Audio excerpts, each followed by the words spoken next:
You think you're a good person, right? But what if the reason you're stuck isn't weakness, but because you're hiding your own power? That dark side, you fear, your envy, your anger, is actually untapped potential. Shadow work isn't about being evil. It's about reclaiming the parts of yourself you've disowned. And that is the dangerous truth most people are too afraid to face. Today, I'll show you how to do it without losing your sanity. Let's dive in. Here's what most people don't realize. You're not stuck because you lack something. You're stuck because you're actively running away from something that's been trying to get your attention your whole life. Think about your biggest frustration right now. That pattern you can't break. The relationship that never works. The opportunity you keep sabotaging. What if none of that is an accident? What if you're unconsciously creating it because you're denying a part of yourself that's desperate to be seen? You probably came here thinking shadow work is about becoming a better person. But what if it's actually about becoming a more powerful person? And what if that power scares you? Here's the uncomfortable truth. The reason you've rejected parts of yourself isn't always because they're bad.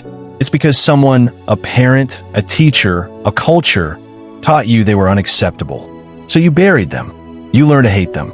Now they run your life from underground. The person who taught you to be good wasn't trying to make you free. They were trying to make you controllable. Shadow work is about reclaiming the freedom they taught you to fear. Carl Jung didn't believe in being good. He believed in being whole. And here's the dangerous insight. Wholeness requires owning the parts of yourself that society taught you to hide. Jung studied people his entire life. He watched what happened when they tried to be perfect, and he discovered something that changed psychology forever. Denying your darkness doesn't create strength. It creates weakness. It creates illness. It creates the patterns you're trying to escape. Jung called this the shadow, the unconscious part of your personality that your conscious mind rejects. Not because it's evil, but because it contains everything you decided was unacceptable before you were old enough to think for yourself. The parts of you that you hate, those are where we're going.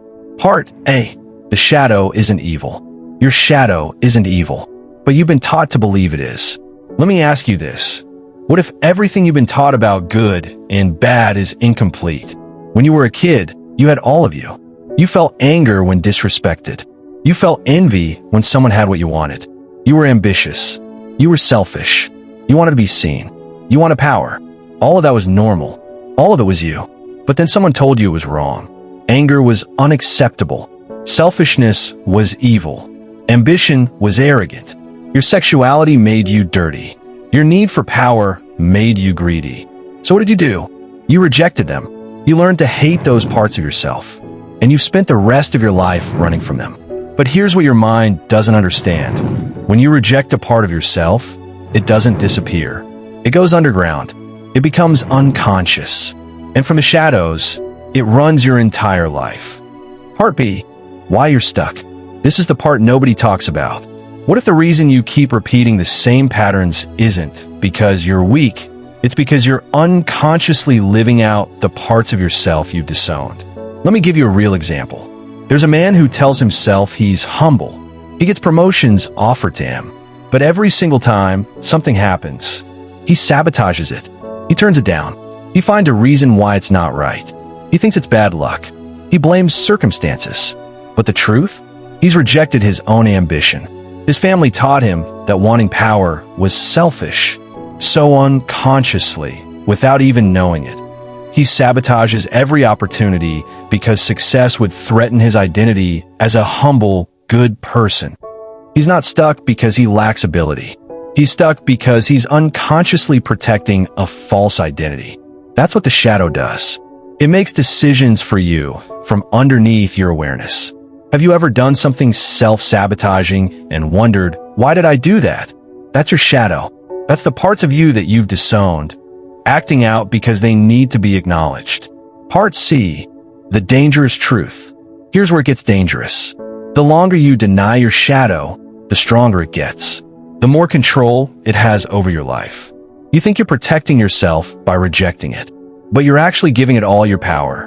And here's what most people never ask themselves. What if everything I think is happening to me is actually being created by me? By the parts of myself I refuse to see? That job you keep losing? You might be creating it because part of you believes you don't deserve it.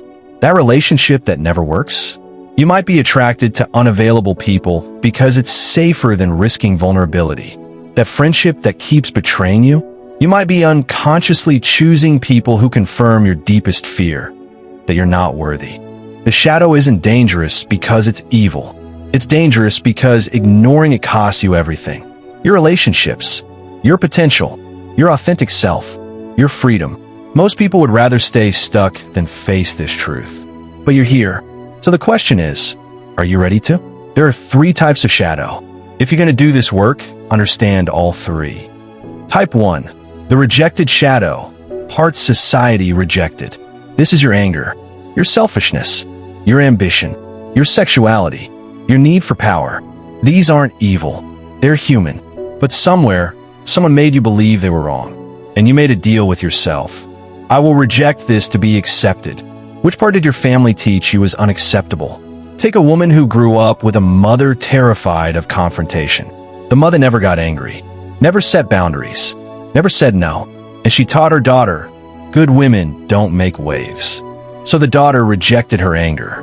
She became nice, compliant. But now she's an adult, and her anger is destroying her relationships. Why? Because she never learned to use it. She never learned that anger is information. It's telling you a boundary has been crossed. It's protecting you. It's healthy. Instead, she's powerless. People walk all over her. Then suddenly she explodes over something small, and she feels guilty, still following her mother's rule. Your anger is bad. That's the rejected shadow, and it's running countless lives. Type 2. The inferior shadow. Parts you're ashamed of. This is your weakness, your neediness, your vulnerability, your fear, the parts that feel humiliating to admit. Think about the high achiever, the CEO who always has it figured out. But what if they can't admit struggle? What if they can't say, I don't know? Admitting any weakness feels like it would collapse their entire identity. That's the inferior shadow, and it controls you. The parts of yourself you're most ashamed of, those are the parts that control you. The parts you'll do anything to hide. The parts that make you people please, or obsess over perfection, or work yourself to death, just to prove you're not weak.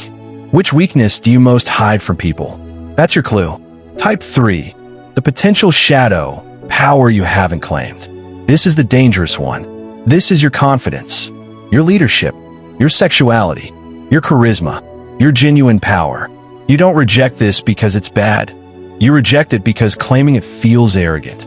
There's a woman who is genuinely intelligent, but she dims it around men she's attracted to. She makes jokes.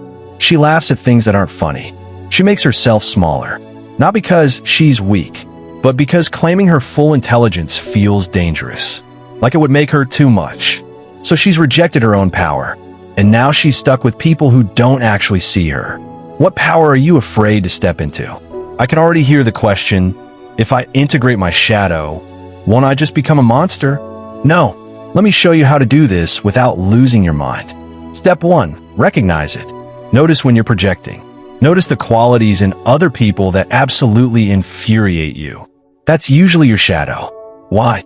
Because we hate most intensely in others what we've disowned in ourselves. The person you think is selfish might be rejecting your own boundaries. The person you think is arrogant might be someone who claimed power you're too afraid to claim. What patterns do you keep blaming other people for? Start there. Step 2. Feel it, don't judge it. Shadow integration isn't intellectual. You can't just think about it. You have to feel it. That anger, that envy, that shame, let it surface. Stop running from it. This is where most people quit, because feeling your shadow is uncomfortable.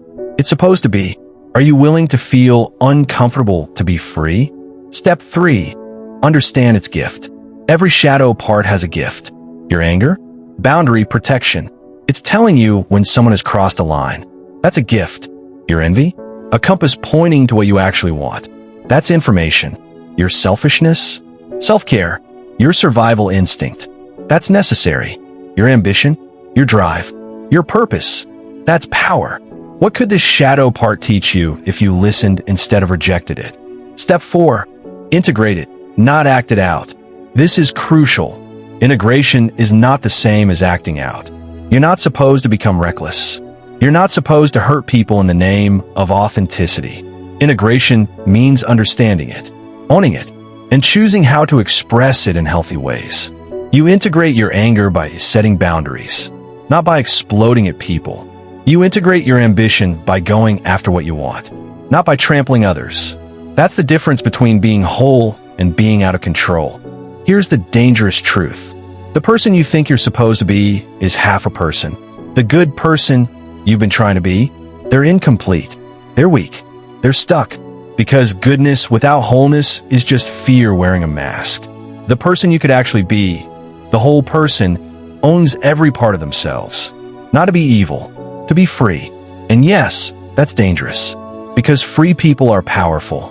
And power scares people who want to control you. That's the real reason shadow work terrifies society.